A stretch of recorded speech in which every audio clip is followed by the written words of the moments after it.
நம்ம பார்க்க போகிற வீடியோ ஃபோன் வீடியோ. வாங்க வீடியோக்குள்ள போகலாம். இங்கே பாருங்க, அம்மா கிட்ட அம்மா என்கிட்ட சொன்னாங்க, நீ 30 திருக்குறள் சொல்லிட்டேன்னா நான் உனக்கு சர்ப்ரைஸாக ஃபோன் வாங்கி தரேன்னு சொன்னாங்க. அதனால நானும் 5 நாள் கஷ்டப்பட்டு படித்து 30 திருக்குறள் எங்கள் அம்மா கிட்ட சொல்லிட்டேன். அதனால அம்மா எனக்கு சர்ப்ரைஸாக விவோ ஃபோன் வாங்கி கொடுத்துருக்காங்க. வாங்க ஷாப் பார்க்கலாம்.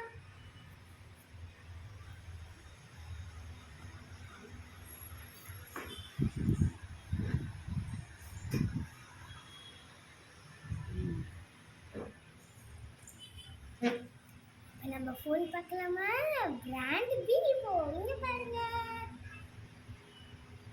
சூப்பரா இருக்குல்ல? ஓகே, இந்த வீடியோ பிடிச்சிருந்தா லைக் பண்ணுங்க, ஷேர் பண்ணுங்க, மறக்காம கமெண்ட் பண்ணிடுங்க, மறக்காம பெல் ஐக்கனை கிளிக் பண்ணிடுங்க. Happy new year.